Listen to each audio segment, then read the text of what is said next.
Hello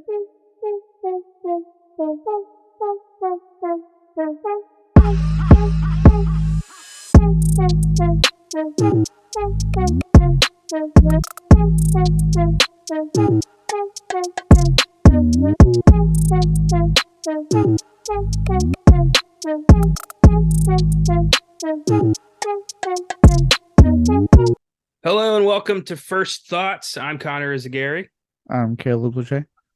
And this is our podcast where we cover the current film calendar, stuff that comes out that we feel like talking about. And today's fare is Spider-Man Across the Spider-Verse, the sequel to 2018's Spider-Man Into the Spider-Verse, and already a ginormous success and probably going to become one of the most successful and beloved films of the year. Goes without saying, massive spoiler warning. We're going to talk all facets of this movie. So if you haven't seen it yet, this is your one and only warning. What are your first thoughts on First Thoughts? Wow, what a question. First thoughts on First Thoughts. I'm proud of you. This was awesome. This was really, I don't know. I will say it's not a sequel that vastly outshines the first one, and I don't even mean that in a negative fashion in this case. It's right up there with it, though. It is like right neck and neck to me with Into the Spider-Verse. Mainly because my only gripe was like it had the Return of the King syndrome ending to me, where it was like, oh, we're going in, we're not going in. Oh, we're going in, we're not going in. There's only thing. I felt that too. Yeah, it was like my only real like negative, and obviously some audio issues that has become fucking news. Apparently, I'm not the only one that thought, why can't I hear the audio at the beginning of this movie? Apparently, most of America couldn't, because I was seeing it pop up on my news feed. But with that, like it's like they took everything that worked with the first one and just ran with it even more in the sequel and had so much more fun with it. It was like, I do think they could have done a better job letting people know that this was now, still like part one of a two-part. Because I don't know about you, but my theater had a collective like, what the fuck, when the movie just ended with a to be continued. I knew going in like, okay, it's the first part, but like I went to go see it with Josh, and I remember he turned to me and was like, he goes, when was this supposed to be a part one? So they could have done probably a better job letting people know, like, hey, this isn't a full thing. We got another film scheduled for next year. Determinant with the writer's strike, of course. But as far as like this film, yeah, it's right up there. If I were to get, I would give like probably the first one like a 4.5, and this one a 4, if not a 4.5. Like this film fucking rocked. I do remember when this was first announced, the title was Spider-Man Across the Spider-Verse Part 1. So I feel like that, the movie did its part. If you knew, you knew. They changed it, and then they never talked about it again after that. Well, if you know, you know. And if you don't, you're going to go see the next one because you want to know how this ends. So I think that's fine. I wish Mission Impossible would do the same shit and drop that part 1 off the Dead Reckoning. Yeah. I will say, look, better ending than Fast X. Yeah, this earned its part 2. I don't, I can pretty much guess what's going to happen in Fast XI. But yeah, this is a lot more focus on Spider Woman or Spider Gwen, whatever you want to call her, Gwen. Getting to see a bit of like, how she became Spider-Man and what she lost, and I like the idea. The whole canon thing was very clever. It's like Spider-Man needs to happen a certain way, or else everything gets all fucked up. And I wonder, my theory is that because Miles Morales is an accident, he's like a exception to the rule, where his canon is not affected or something like that. I'm sure that'll come up in part 3. Mm-hmm. But yeah, visually, Beyond the Spider-Verse, set for 2024. I'm hoping they already made it, because this was supposed to come out last year, but it got pushed because it wasn't finished yet. So I'm hoping they at least got Beyond finished. I would think the writer's strike won't affect this, because it's coming out March, which is actually less than a year that the writing part's done, and that they've been filming it probably concurrently with Across, and that they're already in post-production is what I would assume. For a film of this magnitude, they should already be in post-production, if not about to get into it. So I would assume the writer's strike won't affect Beyond. Yeah, here's hoping. I was stunned by the amount of different spider people in this movie. I knew they were gonna go for it, but holy shit, like every scene had like 50 different spider people. That was so neat. And just, the reaches they went to, all the different versions, different comic books, different cartoons, including live action scenes from the movies. Like this was impressive, man. Like that was neat. I had a huge grin on my face when we got like the Andrew Garfield That cameo, yeah, and all that. that was I remember my one like kind of minor worry going in was like, is this gonna be like a cameo fest and not really an actual film? But luckily they smartly just relegated it to that one section of the film where it's like, okay, this is a section where not only we want to obviously move the story forward more, but give you these cameos and just throw it all at you. And then not so I actually like how they did it and how they pulled it off. And yeah, I was fucking gleeful when I saw like Tobey Maguire's live action stuff pop up and Andrew Garfield. And even for those who play the video game, the 2018 Spider-Man fucking just has a random cameo out of fucking nowhere. Like I think we and saw the Spider-Man Unlimited cartoon. Spider-Man I was in I, there. I think was it the I think it's the one that gets stuck in the one of them that gets stuck in like the pose as a cartoon Spider-Man. Like and then like Don Glover pops up in a fun little cameo. Because Yeah, as the for those Prowler. that's the That, pilot. that yeah. Good. Also, those who didn't know, he originally when he was obviously younger, for everyone who's like, well, he can't do it now. No shit. But when he was younger, he was a big fan casting for Miles Morales. Actually, he himself made it quite known he wanted to play Miles Morales. He was a big fan. He's a big fan of that Spider Man. So the fact that they can find a way to be like, hey, look, we know what you can't, obviously with that history kind of tied to it. Come in here, we got a fun little cameo you can do real quick for the movie, and I like how they did it. Yeah, it was cool that, live action Donald Glover in the Prowler suit, making good off that cameo from Spider-Man Homecoming.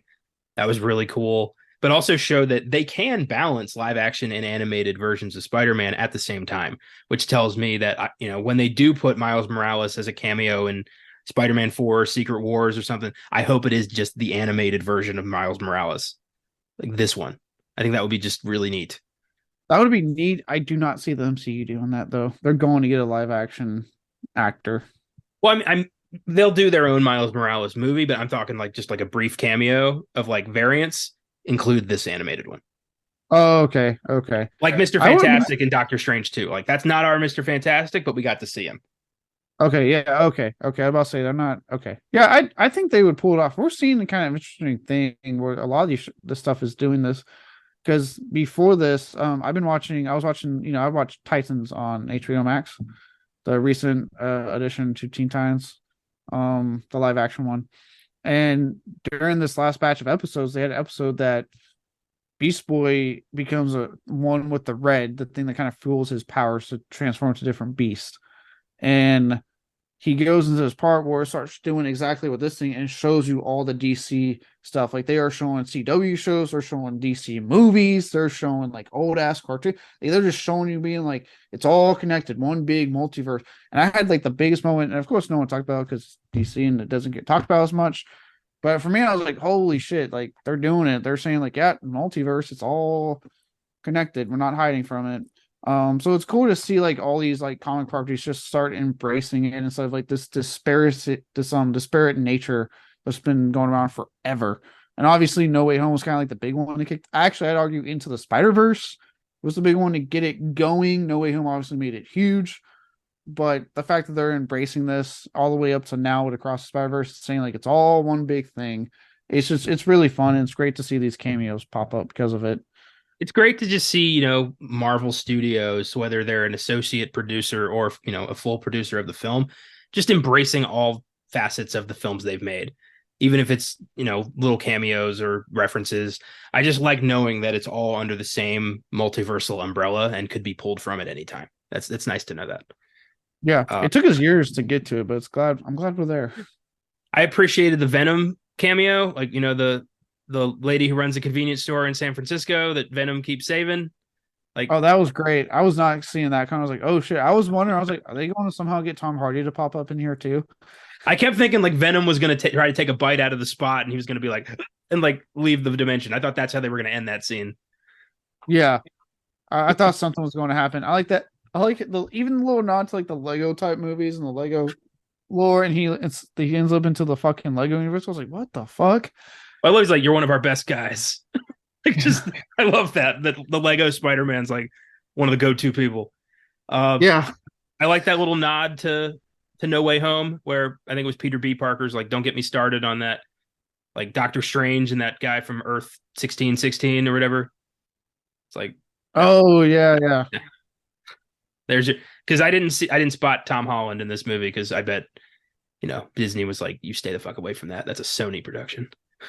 We don't Oh, touch that." probably. Apparently, yeah. Well, apparently he's already talking. He confirmed he's been talking about Spider-Man 4 with Marvel, but they've Yeah, had a pause it because of Spider Strike.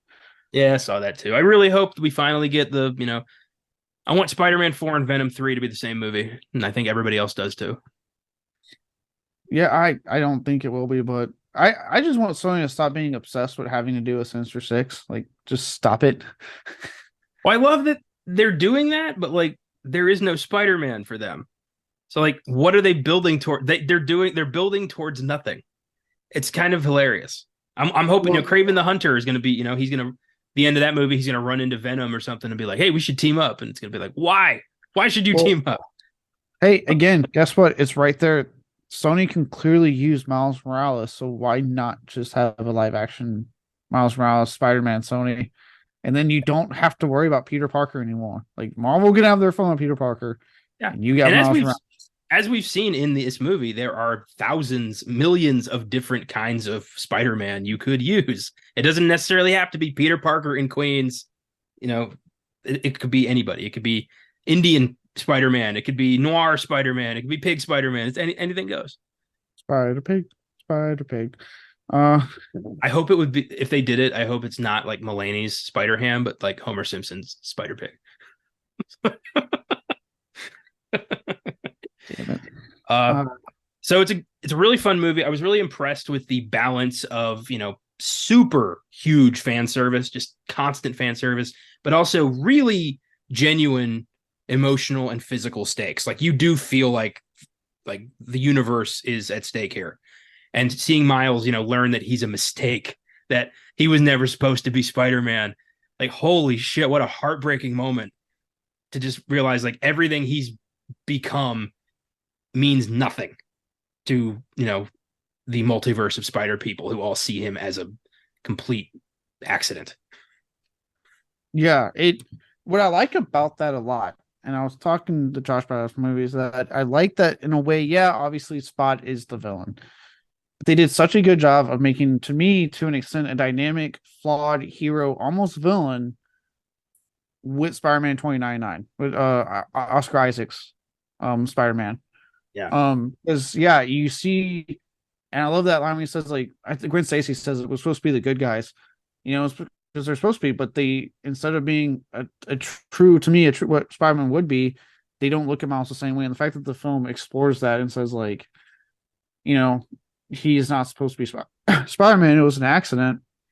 Yeah, it gave a lot of emotional stakes. I was like, God damn, like that scene when he's on the train, like really attacking him, like, and even I was with Miles. I was pissed when I found out that, like, that's why Peter B. Parker and fucking Gwen Stacy weren't telling him. I'm like, you're supposed to be his friends. Why the fuck didn't you say anything to him?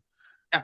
It wasn't just that, that he was an accident, that 2099 Spider-Man was, just so against him, but it was the fact that everyone knew and was hiding it from him. And just, yeah, that kind of betrayal. I really hope that gets addressed in part 3. I hope it's not immediately like, oh, we're all friends again. Like, I hope they talk about that. I'm sure it will be, the fact that they brought it up. Because yeah, I remember when, like, because even I was like, first watching was like, oh, okay, small little society, and then when you see it, I was like, that's not small. That's a whole bunch of Spider-Man. Yeah. And like I said, like, I felt hurt. Like, I was so attached at this point to this version of Spider-Man with Miles Morales, that yeah, when you see the look on his face when he finds out they didn't tell him, like, yeah, like, fuck you guys.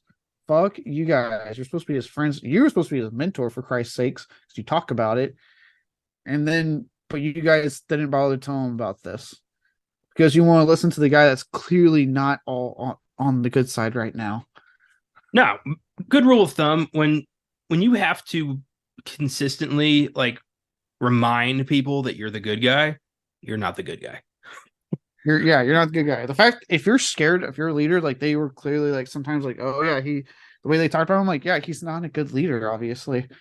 This is for a lot of people the introduction, like their introduction of Spider-Man 2099, because he's never gotten like a movie or an animated series or something. He had a successful comic line and he's appeared in some video games, but a lot of like I think casual moviegoers are this is gonna be the first time they see this guy. And what a monster. Like he's really like he's the bad guy of this movie. The Spot, I think, is he's being set up to be the villain of 3, but to me, Miguel O'Hara is the villain of this movie by a lot. It reminded me a lot of the Citadel of Ricks. Just Oh yeah, yeah. like you were so you were so afraid of the government that you became a stupid government. Like it was that kind of vibe. It's like you came together for the right reasons, but at some point you got corrupted because that's what happens. Yeah. When people create giant, peacekeeping organizations. They're that for about a day, and then somebody takes over and turns it into something ugly. And clearly that happened here. Yeah. And to the point that even when you get to the end and he escapes, right?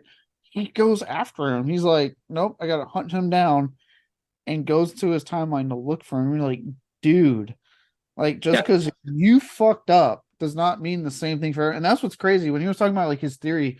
I remember someone going, just because you fucked up, clearly, I'm not taking away the tragedy that happened, but to him in the movie doesn't mean it's the same thing for all of the Spider-Man. Like, how about you go check in on, the one where Manhattan was God, what was the Indian Spider-Man's name? Fuck.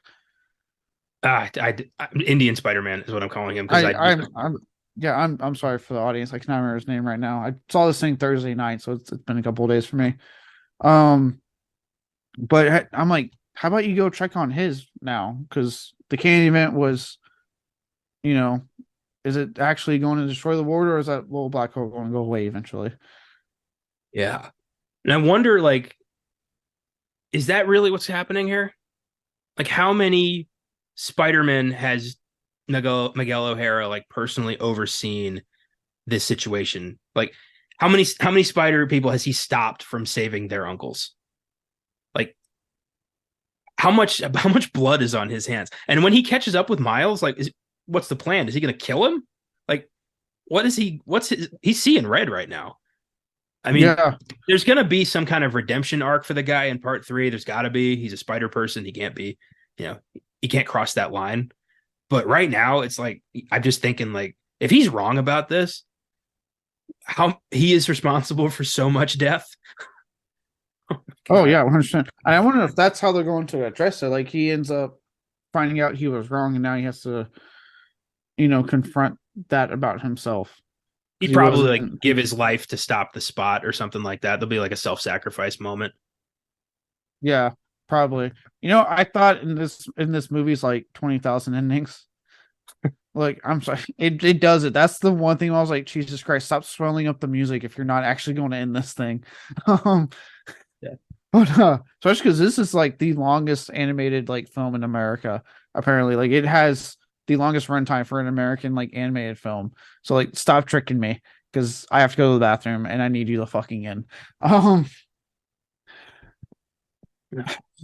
But I thought for a second that they were going to pull like an Infinity War shit on me, and like in this with him not being able to stop what happens to his dad. Yeah, I really thought they were going to go there, and then I was like, animated kids film, they wouldn't do that. Even though I thought for a minute, I was like, oh, are they about to really fucking go there and just destroy children across America right now? dude. Like, yeah, if they could have ended this with Captain Morales getting killed, or even better, Miles does save him, and the dimension starts to crack. Like that's where I thought it was going to go. Like he stopped his canon event, and now he's going to destroy his entire universe. And he's like, oh no, Miguel was right. What do I do now? And that was going to be yeah. But what they did do was brilliant. Yes, Miles goes into the machine. Miles goes into the machine that sends him back, like reads his DNA and sends him back to his right universe. But it reads the DNA of the spider that bit him, which was from a different universe, and he ends up in that universe, which has no Spider-Man and is a crime, Sin City crazy shit where Miles Morales is the Prowler. Wow, did not see that coming. That was neat. So yeah, that was cool. And he doesn't know how to get home. Gwen doesn't know how to find him. Like, it had to, like, how's he gonna get out of this one kind of thoughts, Yeah. Well, you got the vibe that Gwen figured out why he wasn't there. She just had to get a team together because now she has the power to go between dimensions That, again. that's true. I do love that they weren't in the movie, but they signed up for the final mission. Noir, Ham, the robot one from Japan. Oh, I'm Like, oh, Miles is in trouble. We're in. Let's dance. yeah. I was so happy to know that. Okay, good. Nick Cage is going to be in the third one. Yes, Thank God. as Spider-Man Morgan, and hopefully John Mulaney. For those who haven't seen this new stand-up, there are reasons he may not pop up in the new one.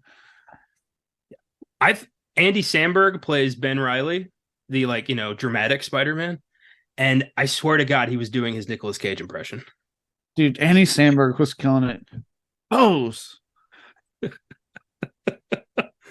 I'm in I think deep thought right now. Hmm? He was like, I'm in deep thought right now. I think Jason Schwartzman was the Spot. Yes, he was. Yeah, that character's always been so fucking goofy in the comics and in the animated series. I was really hoping to see like 90s animated Spider-Man in here as like with a speaking role to get that guy back. I thought that would have been fucking beautiful. Oh, But great. maybe they're saving that for part 3. Probably. I mean, I thought they did a good job with the Spot in general. Like he was still kind of goofy at first. You're like, okay, this is a goofy villain, but then like when they got to the end, and you realize like he's the canon event for Miles Morales Spider-Man, and you're like, and he becomes like this actual menacing villain at the end of the film. Like, oh shit, all right. Well, I love the idea of like he's the guy who got hit in the face with a bagel in the first movie. Yeah, at Doc Ock's lab, and now like the idea of a villain of the week, like desiring to be like a legitimate threat, is such a cool idea. Mm-hmm. It's like if Condiment King one day woke up and is like, I need to kill a motherfucker. Like, yeah. It's like trying to put some hot sauce in this thing. Like, yeah. I'm more than this goofy villain you quickly wrote on a weekend. Yeah. And the Spot, the power to, move through dimensions obviously makes him a good foil for a movie like this. And I'm excited to see what he's capable of now that he's gone full dark side in part 3. Yeah. I'm very excited what they'll do with him in part 3. This is a small thing. I really like that they found a way to do a callback to the famous "you" scene from the Spider-Man when everyone yeah. each other. I love that they found a way because obviously for those who don't know, it's like that famous meme where like the 3 different Spider-Man are pointing. It's from an episode of the old, I think the 90s cartoon. No, it was like the 60s cartoon. The 60s? Yeah. Okay. Mm-hmm. 60s cartoon where like 3 of the Spider-Mans from different dimensions are all pointing at each other like you. And it's become a big memeable thing in recent years. The first film did it as a post-credit scene, which was really funny. No Way Home, all 3 Spider-Man did a famous, funny photo of it up to actually after the release of the film, even though the cat was already out of the bag at that point. And they found a way. I love that they found a way to do it again here, but up it with when like Spider-Man's on the loose. We got to hunt him down. Everyone's just like, I love the pause, like the quick pause. And all of a sudden, you. Yeah, that was. I love the random, just like the Spider-Man cowboy with the Spider-Man mask on the horse, the Spider T-Rex, like just the Peter parked car. That had me laughing so hard. Oh, the fucking shit they came up with! I'm like, Jesus Christ. Yeah, there's so many. When you're doing a multiverse thing like this, it really is limitless what you can do. I find it hard to believe that every. I was gonna say, especially animation, where you can draw this stuff out. Yeah, for sure. My one thing is every single person who got bit by a spider was a good guy. Like, where are all the bad spider people? Like, surely they're out there somewhere too. Like, they have their own citadel. Maybe in Beyond the Spider-Verse. I want to see that. I want to see, like, where's the Spider Carnage? Where's, Black Suit Spider-Man who decided not to pull his punches? Like, they're out there too. I want to see them. Yeah, that would be cool. Maybe the third one they have like bad Spider-Man that enlist Miguel O'Hara. Oh my God, they enlist the help. That would be crazy. Like, they to stop the destruction of every universe, they need the help of like the evil spider people. Yeah. And they're led by like Venom. Oh my God. That'd be great. Then they could find a way to get Tom Hardy to cameo as Venom. That'd be fucking great. I'd love Topher Grace too. Oh, you know what? Yeah, fuck it. Why not? Celebrate it all. It Yeah, all's exactly. canon. It's all canon. All canon. Another thing I want to bring up, you mentioned this. This is honestly more of a Gwen Stacy storyline than it is Miles, and I don't mean that in a negative way. Miles Morales does get his time to shine. Obviously, like I said, there's a lot of great emotional stuff with them, but this film starts and ends with Gwen Stacy mainly. Um, I really like the storyline they did with her in this for the most part, or other than the whole like her not telling Miles. Um, but dude, that scene at the beginning when like her dad still calls the fucking backup in when she unveils herself, that hurt. I was like, oh, that's your daughter, dude. Like you're seriously going to arrest your daughter and not listen to her. Like again, I give Spider-Man credit. Like almost, since I've, for those who know, Spider-Man's like my favorite comic book character since I was a kid. And I gotta give them credit for like always pulling off the emotional punches so well the way they do throughout this character with any iteration that they've worked with. I was watching this. Do you know the YouTube channel? It's just some random guy. I think I've heard of it. Yeah. He's the guy who would do, the I'm a Mac, I'm a PC commercials from like the 2000s. He did it with I'm a Marvel and I'm a DC, like toys debating their powers and stuff. He did it with like him holding his action figures and stuff. And those started out kind of goofy, but then he started doing his own stories using both universes. So it was like Darkseid gets the Infinity Gauntlet or something, and like Superman and Spider-Man and Batman and Iron Man and all have to stop him and shit like that. So they were really like, it was, very low budget. It's him with an action figure up against a wall. So, he's working with what he's got. But the stories were so cool. And there was one story that really zoomed into like why Spider-Man is so relatable. It was something happened where like the DC gritty reboot thing like affected every single superhero. And it was like gritty, gritty Fantastic Four and gritty Iron Man and everyone, Captain America, and they were all just brooding. But Spider-Man was unaffected, and he was the only one who could save everybody. And it was he kept saying like, I've been through real tragedy. He lost his uncle, he lost Captain Stacy, he lost Gwen, he lost his marriage, and that whole thing with Mephisto. Like he's been through tragedy, but he always stays optimistic because he knows that if he ever lets himself fall like that, so many people are going to die.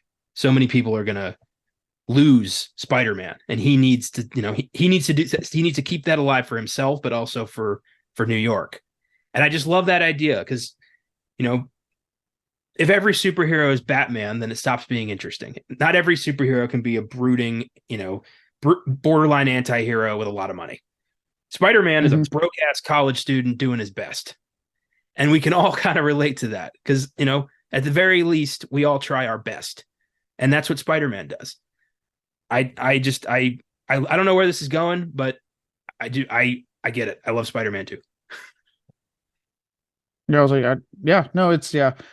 that's what I say. Like, in all fairness, like on that note, like I said, with like kind of relating back to that and like the Gwen Stacy storyline with, the dad calling.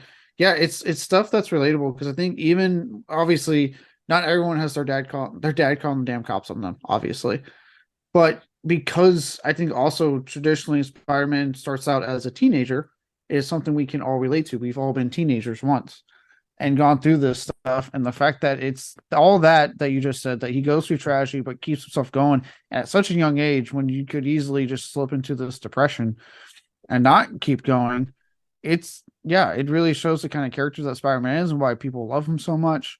Obviously we saw a lot of payoff that with No Way Home with the Spider-Man with what they did with Andrew Garfield's character, and when they revealed that he started to not pull his punches anymore, and then you get that good victory with MJ's character at the end. Yeah. Obviously having Tobey Maguire come back and be Spider-Man, obviously all stuff that happened not Andrew Garfield. Jesus. Tom Holland's Spider-Man at the end when he makes the sacrifice of saying, let everyone forget me so we can fix this. People can relate to that, even when you do get to a point of obviously like in No Way Home, or not No Way Home, Jesus, in Across the Spider-Verse, when you have someone that obviously we can't all relate to our cop dad calling the fucking cops on us, But when that moment does happen, it still hits you because you're like, what the fuck? Like, dude, that's your daughter. Like it still works. It's Yeah. obviously something that everyone goes through, but it still works. Well, a lot of superheroes, especially Marvels. I remember reading somewhere about like the characters Stan Lee and Jack Kirby created were people. They weren't, you know, billionaires with debt with serious parental issues. They weren't aliens who came here and were raised in Kansas. They weren't Amazonians. They weren't gods. They were people who were blessed or cursed with these abilities that they felt, they had to use to help people. They had jobs, Peter Parker's a photographer with a shitty apartment in Queens, just, listening to Police Scanner, helping where he can. It's something to aspire to. You may not get bit by a radioactive spider, but you can try and help people in your own way. You might not have Batman's money or Superman's powers, but if you just have the drive to want to do right, do good, you can do it. Yeah. Well, and that's what's made Marvel stand out. I'm actually saying something that, like, if you were to ask me, for anyone who knows where I stand, because I know I joke a lot about DC cinematic and stuff, movies wise, I'm always going to go Marvel over DC. That Marvel's just been more consistent, even with my feelings on Phase 4. Comics wise, I will lean towards DC. I just think they have a lot better comic runs in general. But with that said, what I like that has always made Marvel stand out is exactly that. Like the X-Men has been an allegory for, gay rights and stuff like that. It's always been that allegory of, like, quote unquote the other. Obviously Spider-Man being a teenager from Brooklyn, Daredevil being a devout Christian. People latched onto that with Daredevil, even though he's this guy that's beating the shit out of criminals. Even someone as psychotic as the fucking Punisher is relatable to an extent, because the whole plot is that the mafia killed his family. So he said, fuck you, I'm going after all of you now. So Marvel has always found a way to, obviously not every single person, they have their outlandish characters as well. They're not susceptible to just those, but a lot of their big hit names are people that you can relate to. True, but even in their crazy, bigger, larger than life outlandish characters, they do find a way to tap into something that's relatable. Like Iron Man's storyline dealing with his alcoholism, demon in a bottle, or, the Hulk and Banner are constantly having, massive identity crises. Like, these are things that, some people can see themselves, and Daredevil being, blind. Like, there are things to see in these characters that DC has good characters, but they are all pretty unattainable in their relatability. And even characters like, the Hulk, you can see something there. Anger issues and identity crisis are relatable to a lot of people. Yes, we've all wanted a Hulk smash before. Yes. Some have Hulk smash. Not a good idea in real life. Even like Thor, at least in the movies, he exhibits symptoms of, like, severe depression from beginning to end. Yes. Minus fucking Love and Thunder that made jokes about a lot of that stuff, but yes. No offense to Taika Waititi, but come on, dude. Handled correctly. Handled correctly, Thor has relatability. Yes. No offense to Taika Waititi, but look, man, you were doing a cancer storyline. Like, stop popping jokes every 30 seconds. Let me actually feel the weight of him losing the love of his life to cancer. Jesus Christ. Yeah, the one enemy he can't fight. Like, definitely that should have been handled better. Yeah. But yeah, my point stands. Like, Spider-Man is probably the most relatable of these characters because he's upbeat, he's optimistic, he juggles work life, superhero life, family life, dating life, and somehow manages to make it all work in his own way. Yeah. And with that, I was happy, going back to, like, that Gwen, I was happy to see, like, towards the end of the film, Gwen Stacy make amends with her dad. That was a nice scene when he was like, oh no, I've essentially made amends, and I'm you're my daughter. And then I was like, oh yeah, good. Now go save Miles because he's stuck in a different dimension. You sure that is setting up a parallel of sorts in 3 when Miles does inevitably tell his dad about him being Spider-Man and how he's going to react? But I bet it's going to be the opposite. I bet Jeff will immediately accept Miles. Oh yeah, probably. I'm sure. I actually do think his parents would accept him if he would just tell them. I think Dad would. Mom, it would take a bit because Mom's going to worry. Well, mom cracks me up. She's like your stereotypical like Latina mother, like everything. I'm like, God, yeah. Like I did get a good laugh when he had like the B minus in Spanish, and she's like, "What the hell?" Yeah, you speak the language. Like, yeah, I get that. That's funny. Yeah, uh, like, dude, that's your mom's like heritage. Why are you doing that to her? Come on. Well, yeah, it's a cool movie. I'm looking forward to seeing how this story unfolds in part three, and what other cameos we're gonna get. And I like, it's like you said, it's not just a cameo fest. Like there's a good story in here. It's balanced well. It the story was cared about. It's not just like how many spider people can we shove into this movie? Uh, which is impressive because there was a fuck ton, but also a Yeah. good movie at the same time. So props. Well, yeah, and that's what made that work because they cared about the story and the characters and all that good stuff. And obviously the animation. I know we haven't talked about a lot, but the animation fucking out of this world, how good it is. The bar's been Like, fucking set by the animators, man. Like it makes everything yeah, else look lazy. it does. And like, look, this is not trying to be like I still like a lot of Disney and what animated films and what they're doing, currently with their run, but I've just never been blown away by their animation to this day because it's just the same animation we've seen them do for years and years and years. When I see something like this, I'm blown away because this is different. This is cool. This is showing us what you can actually do with animation. Well, I love seeing different styles of animation on screen at the same time, kind of like competing for attention. And both of these films do that constantly and just excel at it and just show off what an animator is capable of when they're not being rushed to a deadline like Disney tends to make their guys do. Uh Yes. yeah. There's there was a comparison I saw on YouTube. It was a character from recent season of The Mandalorian, uh Zeb from Rebels, who has a brief cameo in one of the Mandalorian episodes, versus MODOK from Ant-Man 3, and just showing like, this was done on the animator's own schedule when they were told, when it's ready, show us what you got. Whereas MODOK was, we need it by Friday, hurry the fuck up. Yeah. And you can visibly see the difference in quality. And yeah, that's something that they should be aware of.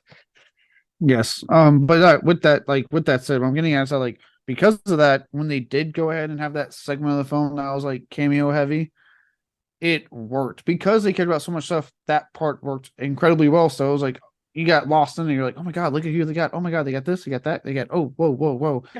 It's And just all gonna be because paused forever when we get it when we get the Blu-ray. oh yeah, absolutely. I can't wait for the Blu-ray to come out just to see how many people start talking. You see it online, all the people are like, look who we didn't see in the movie when we went to go watch it. Like, yeah.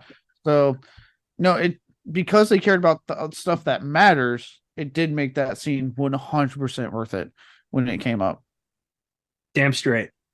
I think we covered pretty much like every Jessica Drew. What'd you think of a pregnant spider person on a motorcycle? I thought it was cool.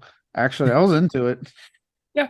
I thought she was awesome. There's clearly she has issues with what Miguel O'Hara is doing here. You can see it in her eyes. So she's probably going to be a turncoat in part three, which will be I nice. hope. I hope. So I was like, stop following him blindly. Why do you all of you follow this guy blindly? God damn it. Yeah. Whose Uncle Ben died and made him and put him in charge. No, I'm like, there is a whole lot of you and one of him. I think you can overtake him. The guy's he's a badass. Yeah. But there are And like thousands. yeah, and voiced by Oscar Isaac, aka Moon Knight. AKA fucking Poe Dameron and Apocalypse and the dad from Dune. Someone's tweeted that like Oscar Isaac is just walking through all of these iconic fantasy sci-fi genre like franchises and no one's talking about it. Yeah. He really is. He's honing into that category like Pedro Pascal is honing into like the dad that gets shit done. Yeah. I love it. The internet calls him Daddy Pascal, which is still kind of creepy to me. Yeah, that's weird. I love Pedro Pascal too, but you know what? He's an actor. Let's calm the fuck down. So I'll calm down, guys. Yeah. I think did we miss anybody? Did we miss any big pivotal moment I think the chase in Spidertopia or whatever that's called is one of the coolest chase scenes in film history. Like that was so cool. Just Oh, that Miles, you know, giving it to every spider person in the multiverse, like showing that he might be an accident, but it was a happy accident. yeah. Yeah, I'm sorry, happy accident. Yeah, no, that was a great scene. I like how, like, at first, again, with the whole you thing, with that one Spider-Man's coming through, like the Doc Ock Spider-Man, and we're just looking at him, and and we hear him, it's him, and they're like, you, and he's like behind him, and sure enough, like he's holding on to his back. I loved Peter B. Parker bringing his like baby girl to work day. Oh yeah, Mayday, she was great. Yeah, that was I like, funny. like we were trying to make Miles hold her. Just hold her. Come on, just take her. Yeah, but then his like thing went off and Miles lost all trust, and it's like, and we kind of did too. I did too. I was like, oh, you ass. You used your child to get sympathy points. That's what you did. Yeah. I did like when the baby gets on Miguel O'Hara's Spider-Man and he's like, I'm trying to be serious right now. I'm trying to be serious.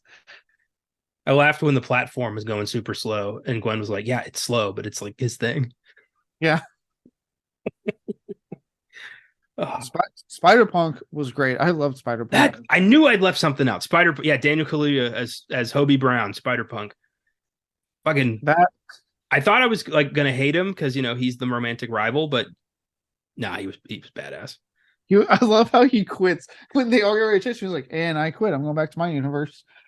Well, he's just an anarchist who's like only there because it's ironic. Yeah.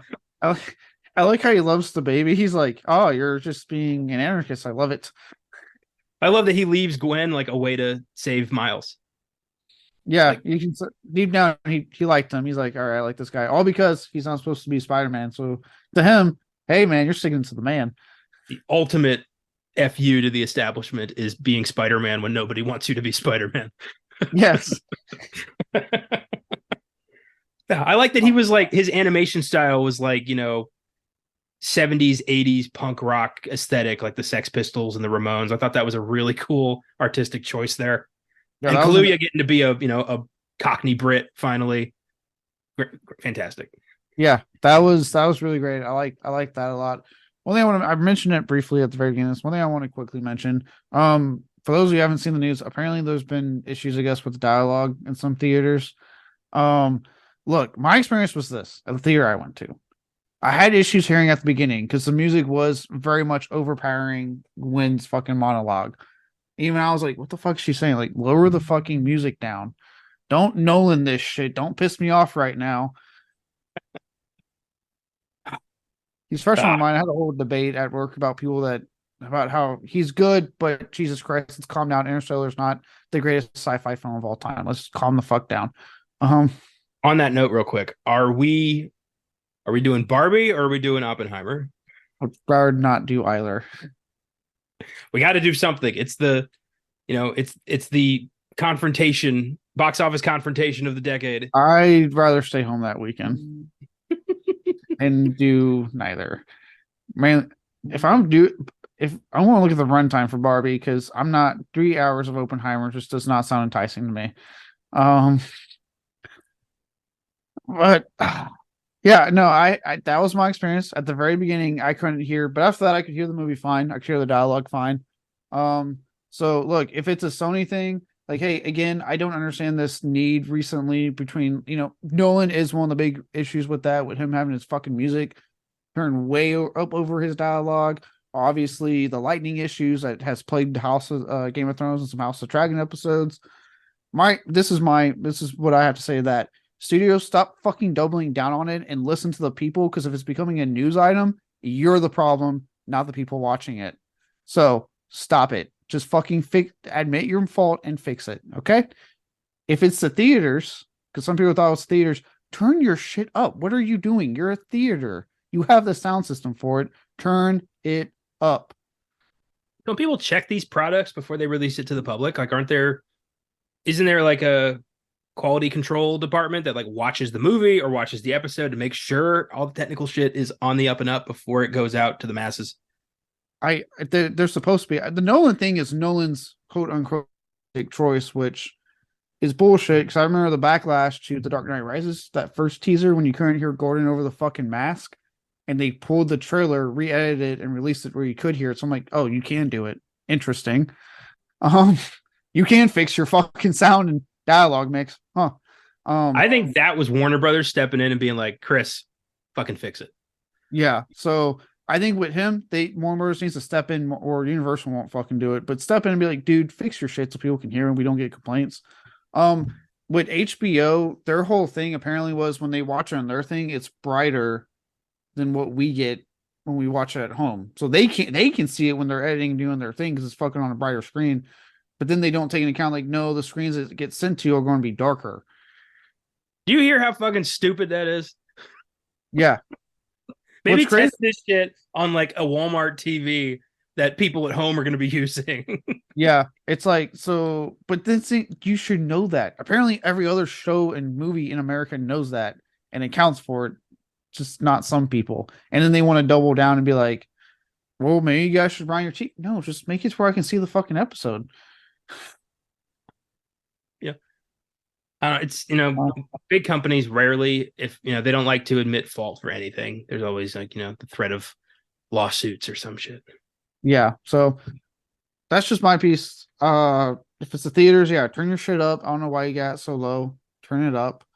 And if it's the studio, stop doubling down. Just admit you fucked up. The music was too loud in the beginning. It was overmasking the audio. And when it comes out on home video, fix it. You got a chance to fix it when it hits home video. Yeah.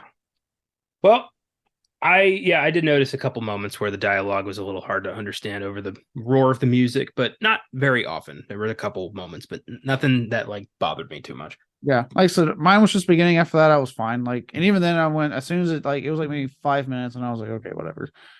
Yeah. And it was recap of the movie I saw, so I was like, well, I know what happens. I'm good. Yeah, I was there. I always find that funny when like the beginning of a sequel recaps the first movie. It's like, it's not. I feel like you should just trust everybody here to have seen the first one, and if they didn't, that's on them. Yeah, like I said, I know we've talked about it with like Friday the 13th before. I got it back then when home video wasn't really like as big as it was now, or streaming wasn't even a thing. Yeah. I got it then. Like, okay, hey, they only saw me this one time. Let's catch them up real quick. Now though, with streaming, home video, all that stuff, like, no, dude, I can just get on fucking Disney Plus, where the fuck Spider-Man Cross Spider-Verse is at, or Into Spider-Verse is at, and watch it real quick and be caught right back up. As soon as the video rental market opened, that should have stopped. Yeah. But anyway, Spider-Man Across the Spider-Verse, epic sequel. 4 out of 5 stars for me as well. And a just really fun, emotionally driven movie about, a young man still struggling to find his place in the world and kind of having his worldview blown apart by people he trusted, which is hard. So 3 is going to see a very different Miles Morales kind of, fighting for himself and not for the Spider-Verse. So I'm excited. I really hope the writer's strike doesn't push this too far, because the momentum's strong and I want it now. Yeah. I'm pretty much with you on the same thing. 4 out of 5. This is a great film. Great fucking, we waited a long time to get a Miles Morales film. Demand's been there for a long time, because I'd argue he is easily the second favorite Spider-Man behind Peter Parker. In some cases, for some people, the first, and for very good reasons, obviously. What Miles Morales represents to certain community, I totally get that. Yeah. So it's good to see now 2 films that are hugely successful, as good as they are, and in giving his story justice. I cannot wait to see what they do with this finale next year. I'm excited. Yeah, my half black, half Hispanic teenage cousin named Miles really loves this character. Oh yeah, I forgot. Yeah, it looks just like him too. Like, it's crazy. I got him for his birthday last month. I got him a Funko Pop of Miles Morales in his street clothes because it looks exactly like him. He was so jazzed. So like, yeah, there is a very specific audience for this movie that doesn't usually get representation. So, they're loving this, and everyone else is too. $200 million in 2 days is fucking amazing. Yeah, yeah, it absolutely destroyed anything the boogeyman could have taken, unfortunately. But hopefully, the boogeyman is holding its own ground. Yeah, I'm excited to talk about that in a little bit. I'm gonna go see that, and then we'll regroup. uh, this was a blast. If you like our show, follow us on social media: Facebook, Instagram, Twitter. We're at Filmgazm Productions, and we're on Letterboxd. You can search me, Connor95. Check out my reviews. Check out the rest of the team's reviews, and go see the movie. Highly recommended by both of us. Yeah, there it is. Until next time.